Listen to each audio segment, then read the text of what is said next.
जी अस्सलाम वालेकुम स्टूडेंट्स। आज हम सेकंड ईयर स्टैट का नेक्स्ट टॉपिक पढ़ेंगे। प्रीवियस लेक्चर में मैंने बेटे आपको बताया था कि अरिथमेटिक का क्या यूज होता है नॉर्मल डिस्ट्रीब्यूशन में। तो मैंने बताया था कि अगर अरिथमेटिक मीन ज्यादा हो तो डिस्ट्रीब्यूशन जो पूरी डायग्राम होती है वो मूव करके राइट हैंड साइड पे जाती है, और जैसे जैसे कम हो तो मूव करके लेफ्ट साइड पे जाती है। यानी अरिथमेटिक मीन ज्यादा कम से डिस्ट्रीब्यूशन यूं हरकत करती है दाएं बाएं को। लेकिन स्टैंडर्ड डेविएशन जो है अगर ये ज्यादा कम हो तो ये ऊपर नीचे को हरकत करती है। यानी अगर स्टैंडर्ड डेविएशन आपका 1.50 है तो पीक ज्यादा होगी।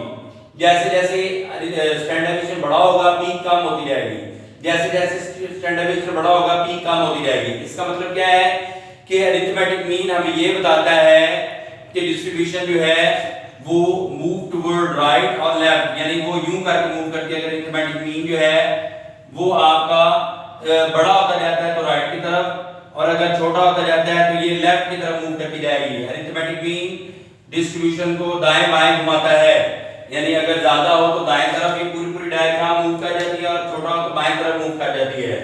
ये अरिथमेटिक मीन का यूज था। और स्टैंडर्ड डेविएशन का क्या यूज है कि स्टैंडर्ड डेविएशन डायग्राम को ऊपर नीचे इसकी पीकनेस बताता है। जितना कम होगा उतनी पीक ज्यादा होगी, और जितना ज्यादा होगा उतनी पीक कम होगी। ये स्टैंडर्ड डेविएशन और अरिथमेटिक मीन का यूज है। अब हम नेक्स्ट प्रॉपर्टी की तरफ चलते हैं। प्रॉपर्टी नंबर 7 है।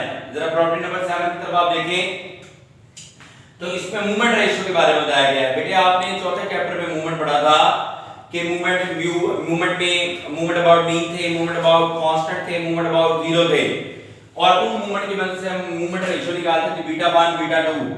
बीटा 1 हमें स्मूथनेस के बारे में बताता था और बीटा 2 कर्टूसिस के बारे में बताता था। यानी बीटा 1 हमें बताता था कि इसका झुकाव कैसा है, और बीटा 2 हमें कर्टूसिस के बारे में बताता था कि उसकी शेप ऊपर नीचे कैसे हो रही है। तो नॉर्मल डिस्ट्रीब्यूशन में मूवमेंट निकालने का क्या तरीका होता है, मूवमेंट रेशियो निकालने का, यानी बीटा 1 निकालने का क्या तरीका होता है, मूवमेंट 3 का स्क्वायर बटा मूवमेंट 2 का क्यूब। आपको तो पता है कि तीसरा मूवमेंट, पहला मूवमेंट, पांचवा मूवमेंट, यानी मूवमेंट अबाउट जो ऑड होते हैं, मूवमेंट अबाउट मीन जो ऑड है वो तमाम के तमाम क्या है, जीरो है। तो ये क्या होगा, ऊपर जीरो आ जाएगा, और नीचे जो भी रकम आपके पास आएगी ये रकम क्या आ जाएगी, जीरो। इसका मतलब है कि मूवमेंट रेशियो जिनको बीटा 1 और बीटा 2 कहा जाता है नॉर्मल में निकालने का बड़ा आसान तरीका है। कैसे, मूवमेंट 3 का स्क्वायर बटा मूवमेंट 2 का क्यूब। 3 तो जीरो होता है, लिहाजा बीटा 1 हमेशा क्या होगा, जीरो होगा। नॉर्मल डिस्ट्रीब्यूशन में बीटा 1 यानी स्क्यूनेस बताने वाली रकम क्या होगी, जीरो होगी। बीटा 2 जो कर्टूसिस बताता है, मूवमेंट 4 बटा मूवमेंट 2 का स्क्वायर है। मूवमेंट 4 को सिग्मा 4 पर लिखते हैं, और सिग्मा स्क्वायर का स्क्वायर आप इसको ना इस तरह करें, आप इसको डायरेक्ट भी हल कर सकते हैं, ठीक है। लेकिन ये मैंने आपको आसानी के लिए कहा है कि दोनों को आप काटेंगे तो 3 जवाब आ जाएगा। इसका मतलब है नॉर्मल डिस्ट्रीब्यूशन में बीटा 2 जो मूवमेंट रेशियो दूसरी है वो 3 होगी, और बीटा 1 क्या होगा, 0 होगा। बीटा 1 0 होगा और बीटा 2 क्या होगा, 3 होगा, क्योंकि b4 की जगह 3 into सिग्मा 4 लिख सकते हैं। ये आगे जाकर मैं आपको दोबारा बताऊंगा भी सही।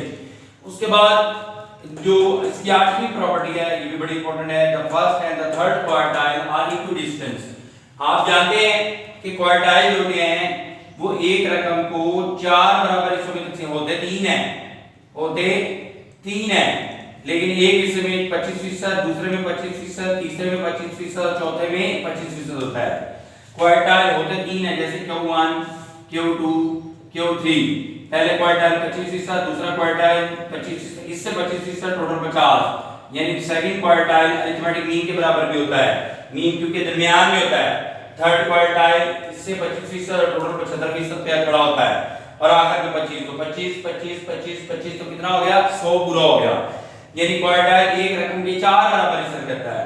वो ये कहता है जो पहला क्वार्टाइल है, जो तीसरा क्वार्टाइल है, वो इक्वी डिस्टेंस है, यानी एक कितने फासले पर है अरिथमेटिक मीन से। क्या मतलब, जरा चेक करें।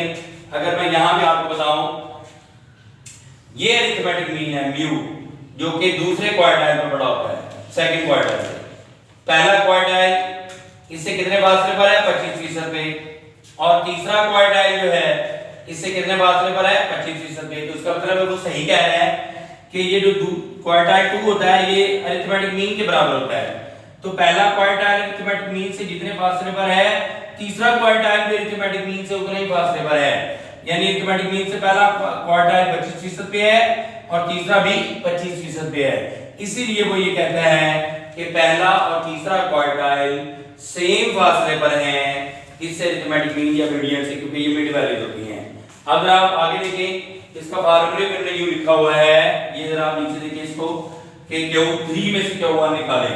Q3 कितना है 75, इसमें से मीन निकाल दें 50, तो कितना बचा 25, और मीन में से Q1 निकाल दें, ये मीन है 50, इसमें से Q1 निकालें तो 25, तो दोनों कितना आया 25 25। इसके अंदर भी 25% एरिया आएगा और इसके अंदर भी 25% एरिया आएगा। ये बेटे तीन प्रॉपर्टी आज हमने डिस्कस करनी थी। एक तो ये कि स्टैंडर्डाइजेशन का यूज क्या करता है, ये पीकनेस बताता है, स्टैंडर्डाइजेशन हमें बताता है up and down, arithmetic mean बताता है दाएं बाएं left right, movement direction beta 1 beta 2 है, बीटा 1 हमेशा नॉर्मल में 0 होता है, बीटा 2 3 होता है। पहला तीसरा क्वार्टाइल अरिथमेटिक मीन या मीडियन से बराबर फासले पर है, यानी Q3 में से 50 निकालें या 50 में से 25 निकाल दें तो जवाब 25 ही आएगा। तो ये आज का आपका लेक्चर इंशाल्लाह। नेक्स्ट लेक्चर में मैं नेक्स्ट प्रॉपर्टीज आपको बताऊंगा।